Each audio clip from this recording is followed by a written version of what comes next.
말씀을 받겠습니다. 하나님 아버지, 오늘 찬양이 우리의 마음에 와 닿습니다. 주여, 저희들은 아무런 힘도 없고 능력도 없습니다.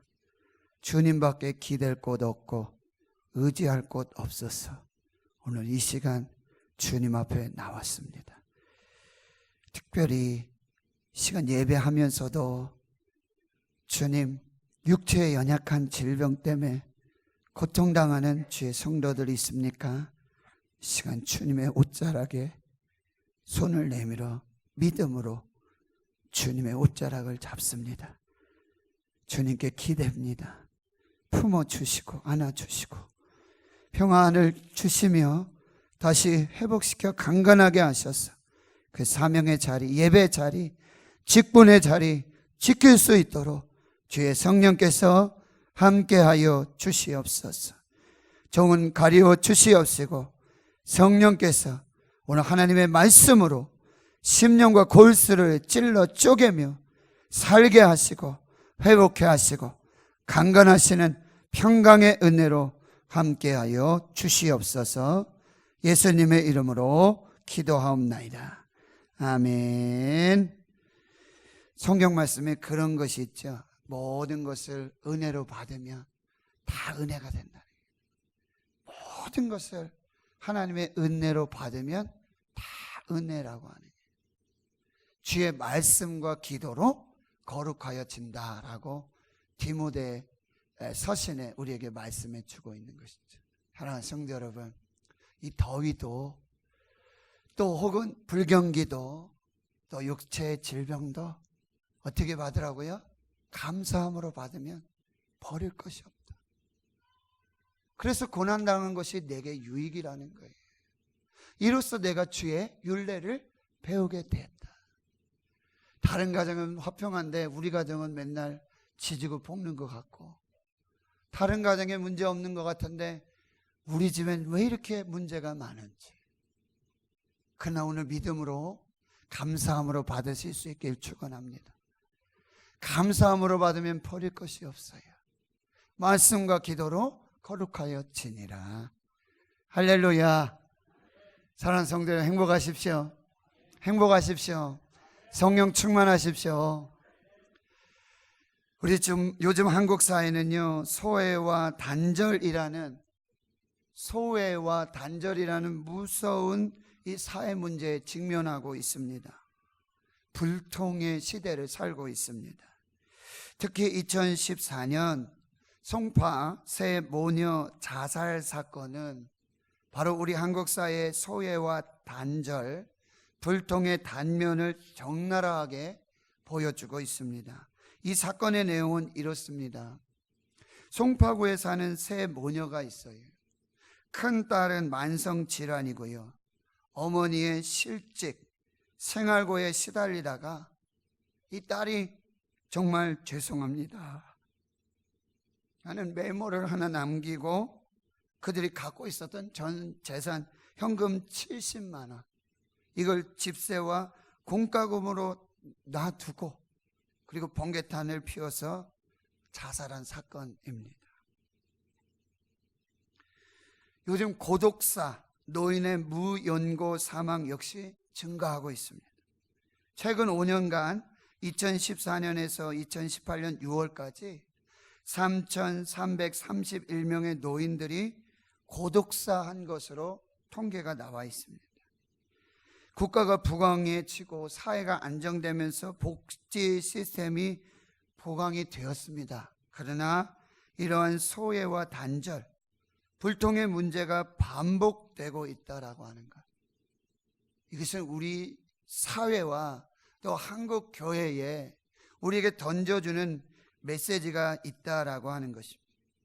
더욱 놀라운 사실은 이 위의 사건들이 2015년 통계청 통계에 의하면 인구의 20%가, 그렇게 돌아가시는 분들, 그런 연약함을 가진 그 사람들의 20%가 바로 기독교인 사회에서 발생하고 있다는 사실이에요.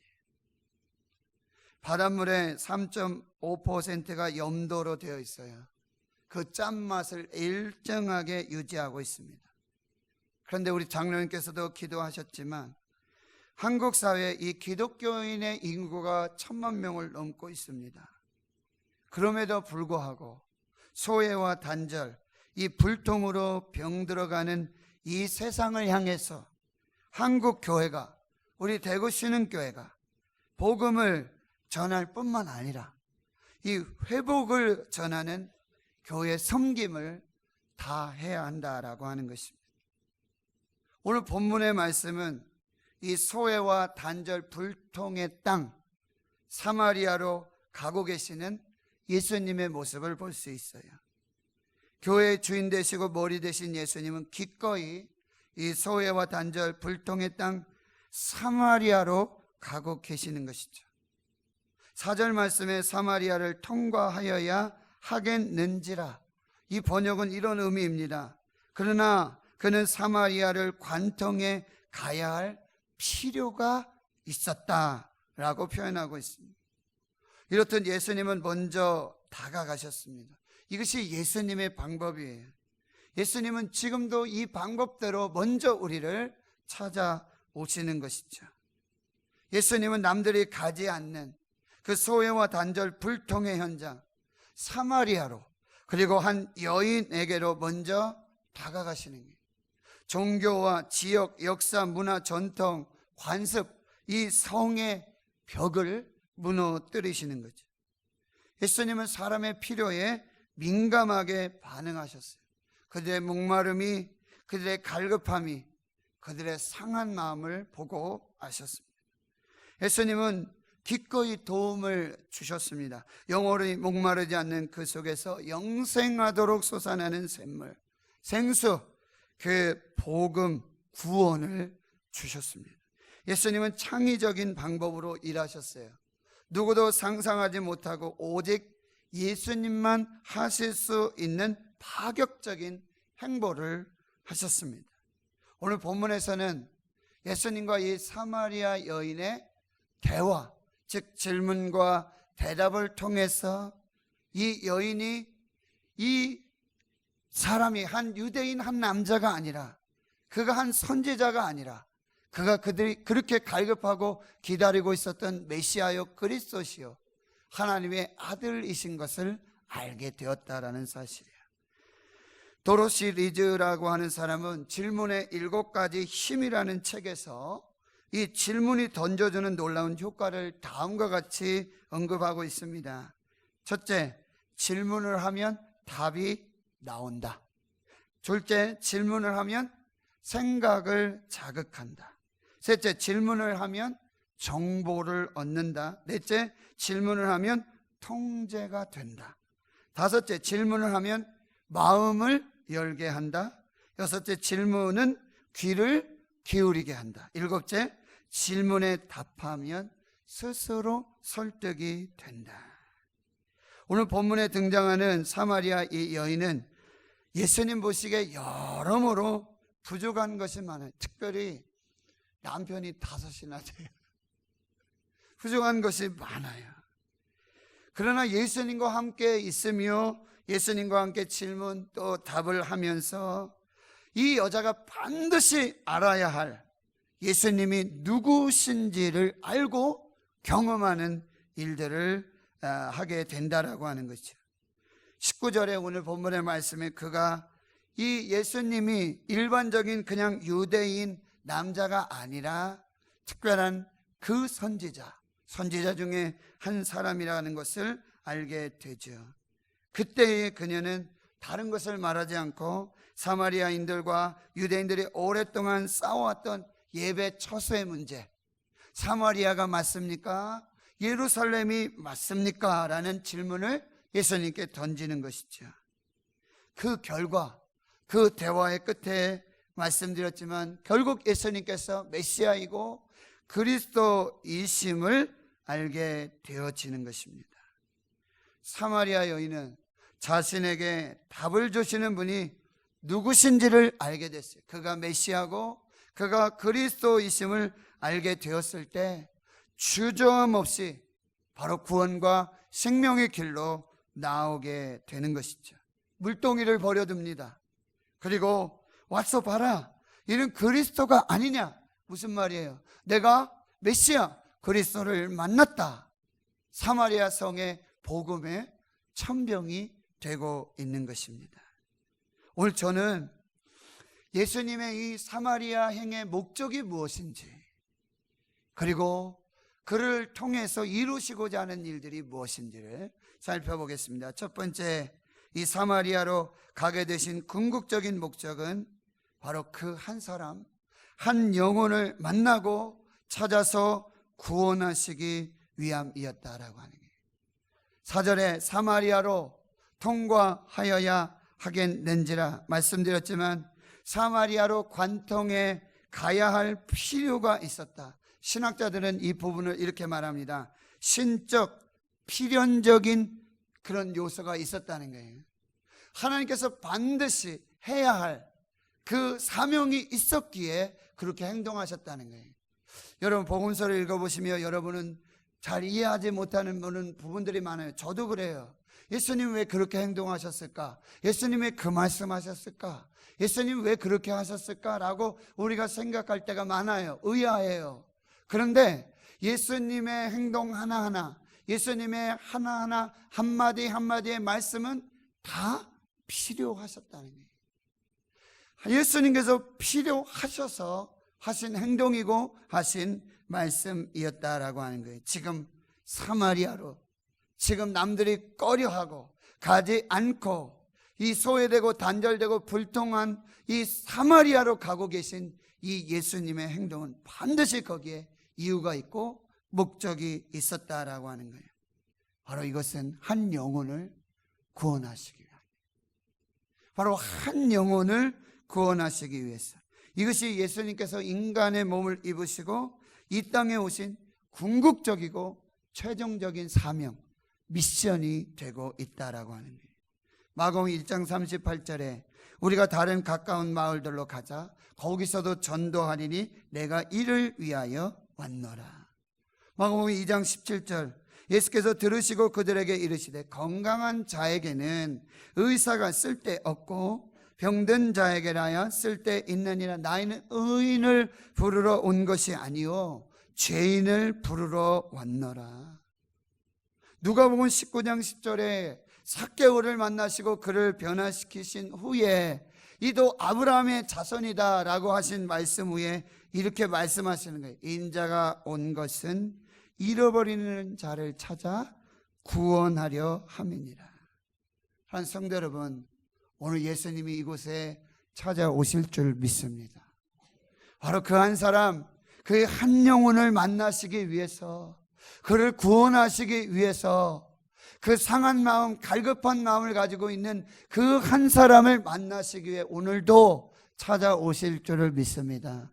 천하보다 귀한 한 영혼을 찾아서, 그 양을 찾아서, 그 드라크마를 찾아서 잃어버린 아들을 찾으시는 하나님 아버지의 마음으로 오늘도 여기 오실 줄을 믿습니다. 하나님이 찾으시는 그 한 사람은 또 예배자로 세우시기 위함이었다라고 하는 거예요. 예수님은 지금도 그 한 사람, 그 예배자를 찾고 계신다라고 하는 거예요. 오늘 23절에 이렇게 말씀하시잖아요. 아버지께서는 자기에게 이렇게 예배하는 자들을 찾으시느니라. 아버지께서는 예배하는 자들을 찾고 계십니다. 한 신학자는요, 오늘 본문의 예수님의 모습을 이렇게 표현하고 있어요. 예배 고프신 하나님, 예배 고프신 예수님. 한 영혼을 찾으시고 그 한 영혼을 예배자로 세우셔서 그가 드리는 그 예배를 받으시기를 원하시는 하나님, 예배 고프신 하나님, 예배 고프신 예수님. 여러분 생각해 보셨어요? 하나님께서, 예수님께서 나의 예배를 원하신다는 게, 노재한 목사의 예배를 원하시는 게 아니라 바로 나의 예배, 내가 드리는 예배, 내가 예배자가 되어서 드리는 예배, 그 예배를 목말라 하신다라는, 예수님 십자가 위에서 내가 목마르다 이렇게 말씀하시잖아요. 내가 목마르다. 예수님은 지금 예배자의 목말라 계세요. 예수님은 지금 예배에 목마르고 계신다는 거예요. 그것이 바로 사마리아로 그 한 영혼, 그 한 예배자를 찾고 계시는 예수님의 모습에서 알 수 있다라고 하는 거예요. 2002년에 한일 월드컵을 앞두고 프랑스와의 평가전에 거스 히딩크 감독은 아주 유명한 말을 남겼어요. 나는 아직도 배가 고프다. 사실 요즘은 예배의 홍수 시대예요. 예배가 넘쳐나고 있습니다. 어디서든지 예배예요. 텔레비전만 틀어도 예배예요. 그 방송이 얼마나 많은지도 몰라요. 예배에 경연을 벌입니다. 완전히 콘서트예요. 퍼포먼스. 예배에 1등, 2등, 3등, 4등 상 주려고 하는 마치 그런 모습들이 나타나고 있지요. 예배 전쟁의 시대입니다. 예배 전쟁 시대예요. 몇몇 명이 모이는 그런 교회는요, 이렇게 한적하게 앉아서 편안하게 예배 못 드려요. 예배 드리면 시간만 또 들어오고 바꾸고 또 바꾸고 예배 전쟁이에요. 주차 전쟁. 예배를 하러 온 건지 예배 참석하러 온 건지, 이게 지금 불분명한 시대를 살고 있다라고 하는 거예요. 예배 홍수 시대 속에, 예배 경연 시대, 예배 전쟁 시대, 예수님은 지금도 예배를 목말라 하시고, 예수님은 지금도 그 한 예배자를 찾고 계신다라고 하는 거예요. 하나님께서는 이사야 선지자를 통해서 당시에 이 예루살렘, 유대의 예배를 이렇게 진단하고 계세요. 이사야 1장 10절 이하의 말씀을 제가 한번 읽어드릴게요. 너희 소돔의 관원들아, 여호와의 말씀을 들을지어다. 너희 고모라의 백성아, 우리 하나님의 법에 귀를 기울일지어다. 여호와께서 말씀하시되, 너희의 무수한 재물이 내게 무엇이 유익하냐?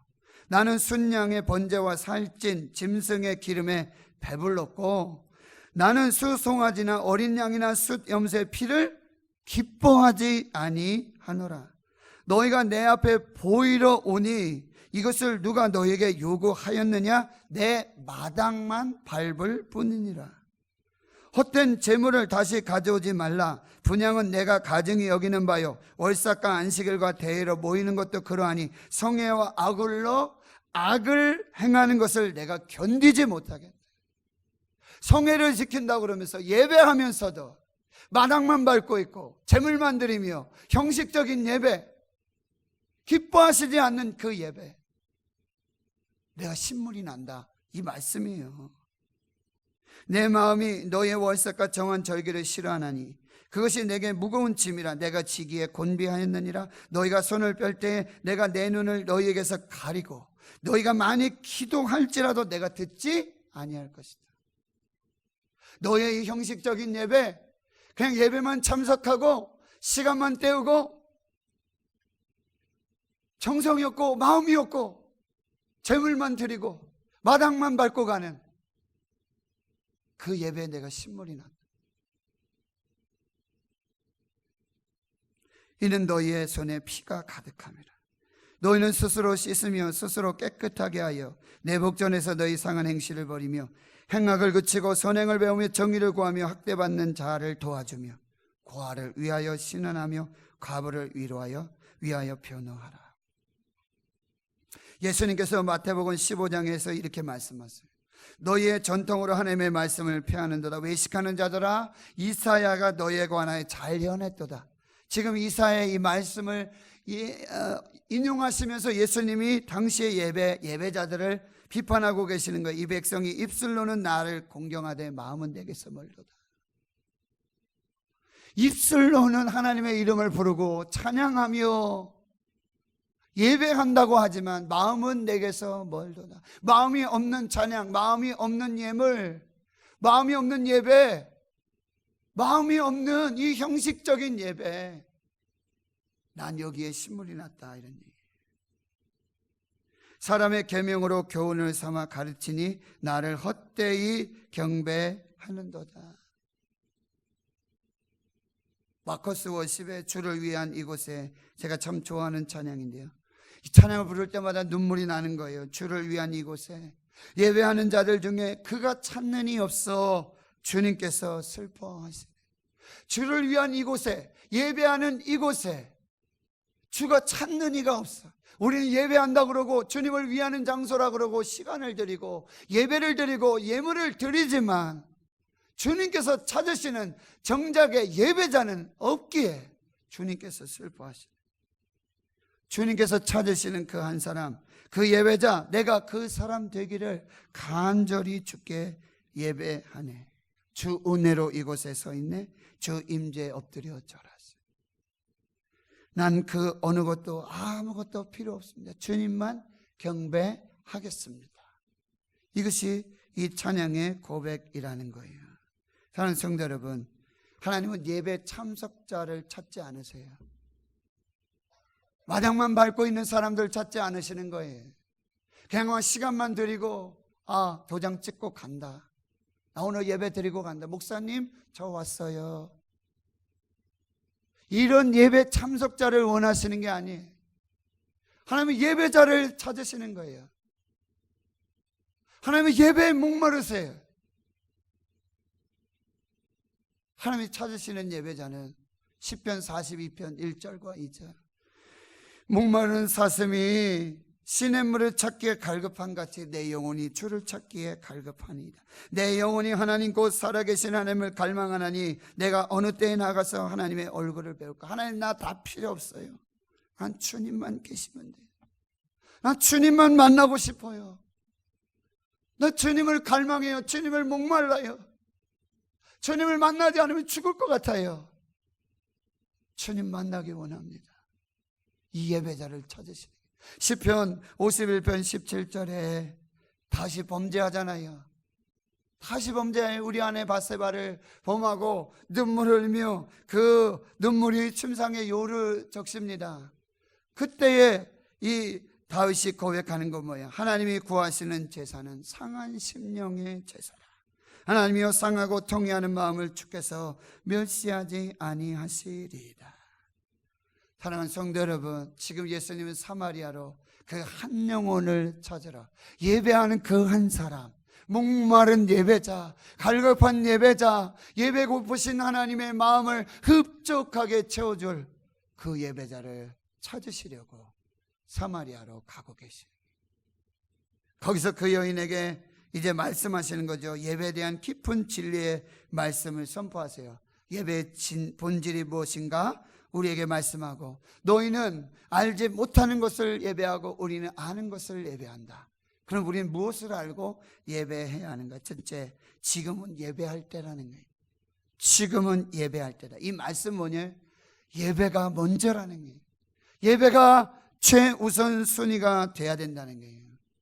예배가 사역보다 먼저라고 하는 거예요. 우리가 굉장히 오해하고 굉장히 우리가 잘못 생각하는 중에 찬양대 교사들, 교회 봉사자들 엄청 많죠. 근데 이분들이 주일날 돌아가시면서 하신 얘기를 제가 들어보면 오늘 너무너무 바빠가지고 예배할 시간이 없었어. 너무 바빠가지고, 아니 하루 종일 교회에 있는데 하루 종일 예배드리고 하루 종일 찬양하고 하루 종일 교사하며 하루 종일 섬기고 봉사하는데 하루 종일 교회에 있었는데 오늘 너무 바빠가지고 예배를 못 드렸어. 사역보다 예배가 먼저입니다. 예배를 드리고 가르쳐야 되는 거예요. 예배 드리고 찬양대는요 정말 귀한 예배자들이에요. 여러분, 찬양이 목적이 아니라 예배가 목적입니다.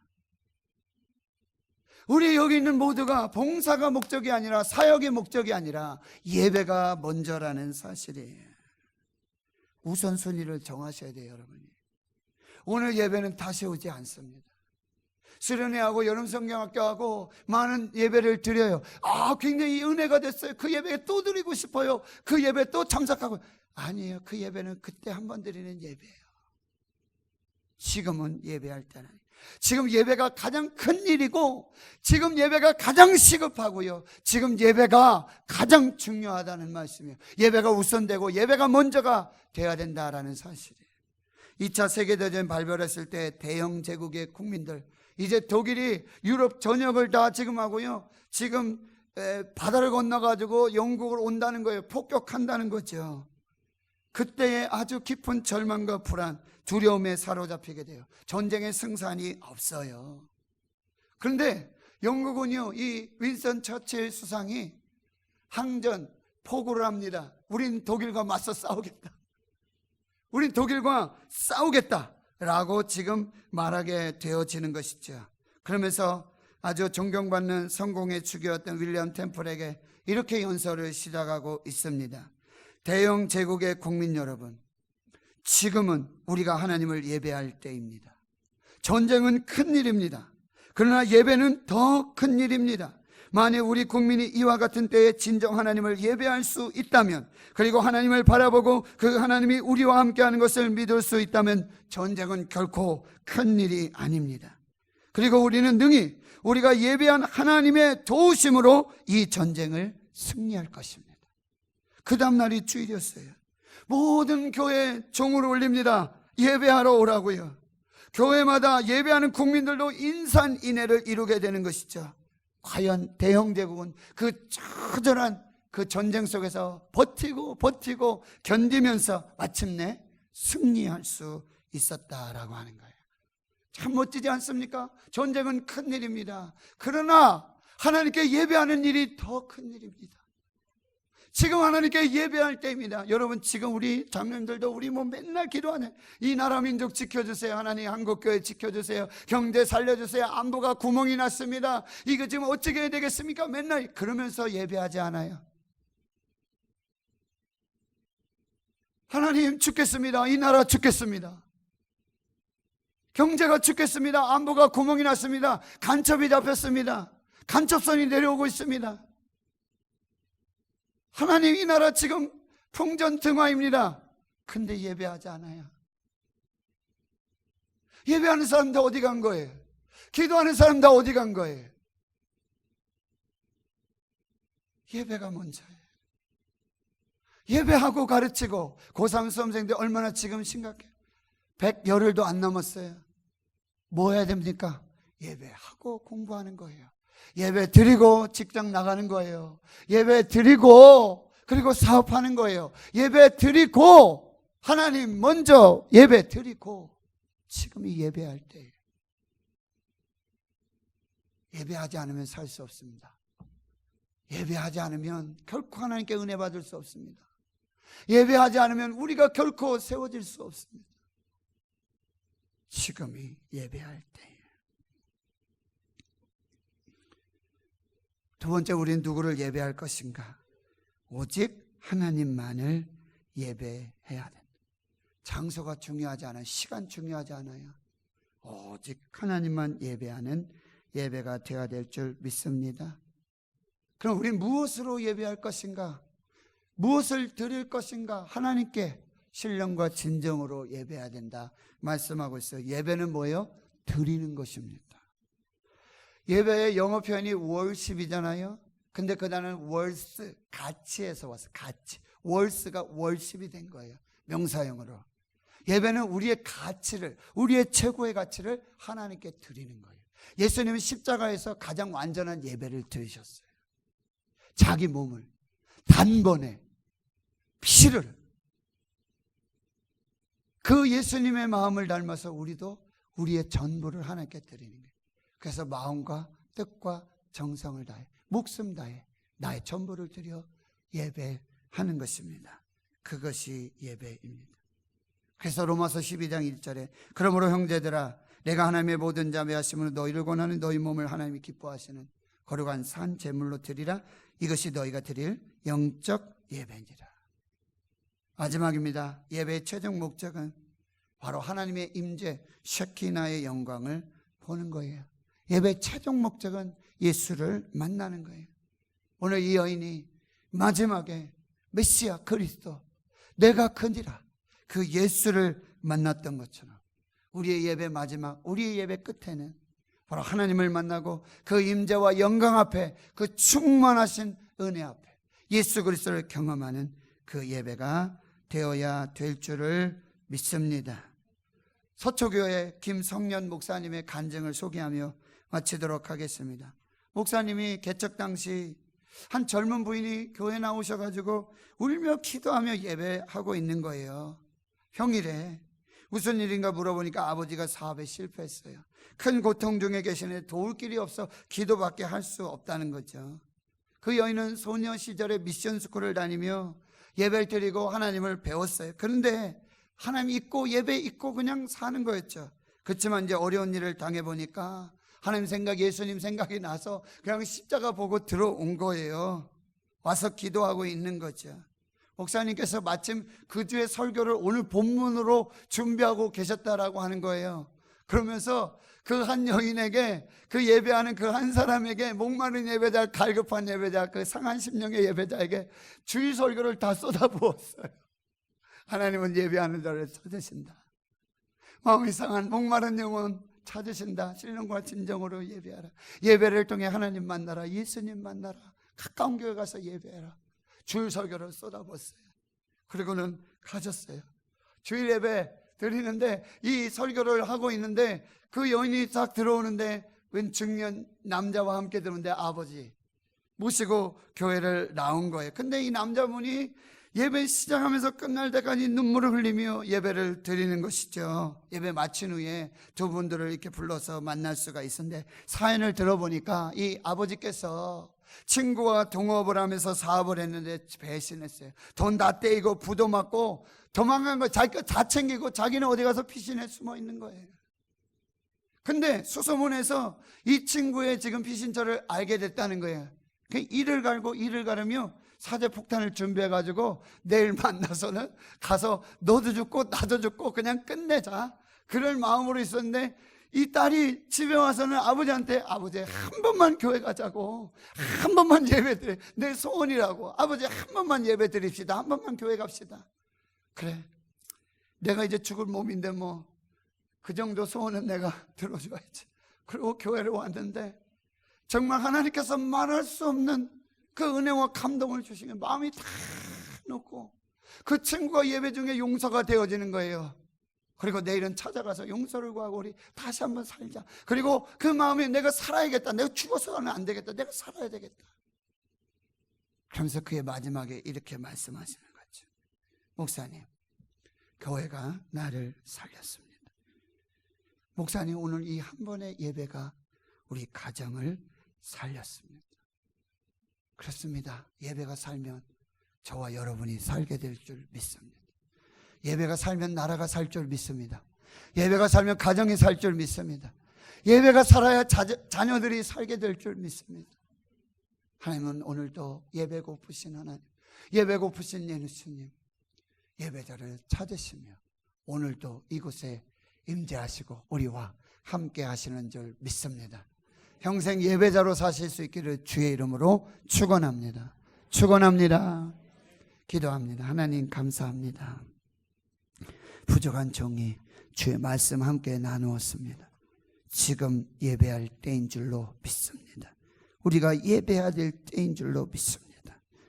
하나님이 찾으시는 그 한 사람, 그 예배자로 하나님 앞에 섰을 때에 하나님께서 나라 민족을 살리시고 교회를 살리시고 가정 살리시고 자녀들을 살리시고 우리의 직장도 살리시며 우리의 사업 일터 모든 것을 살려주실 줄을 믿습니다. 예배가 살고 우리가 살고 모두가 사는 그 복된 역사를 이루어 주시옵소서. 예수님의 이름으로 기도하옵나이다. 아멘.